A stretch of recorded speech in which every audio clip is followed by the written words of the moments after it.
Mana navbatdagi Sho'r qishloqqa 35 kilovatli kotyorimizni o'rnatdik. Birinchi marta shunaqa keng joyga o'rnatib video qilishimiz.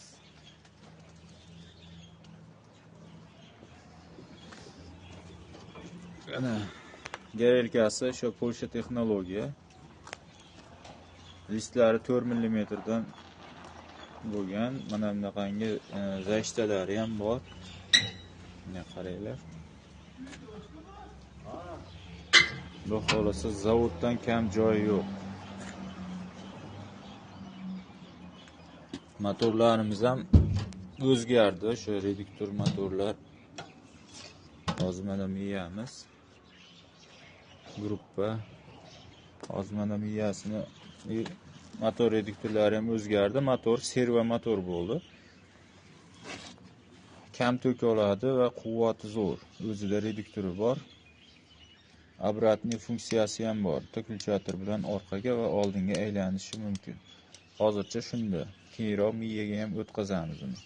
O'zi avtomatik tarzda qaytaradigan qilib. Zashta bu avtomatimiz. Mabodo biron narsa tiqilib, temir yo beton tosh chiqib qolganda to'xtab qolsa uzib qo'yadi.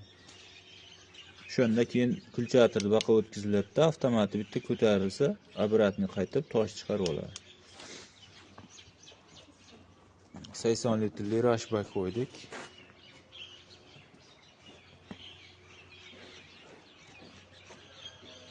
Ada kollektori bor, olib borib podacha obratgani shu kollektorga, ya'ni gidrostrelkaga ulab qo'ydik.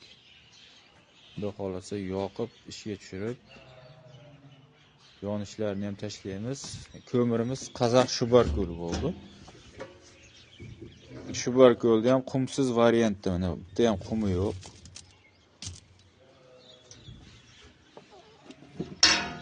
Qozoq Shubarko'lda qumsiz variantlari ham bor. Mana shuni belolma bilan aralashtirib yoqilsa, vobshim dahshat bo'lsa kerak menimcha. Kimga qiziq bo'lsa telefon qilaverasizlar.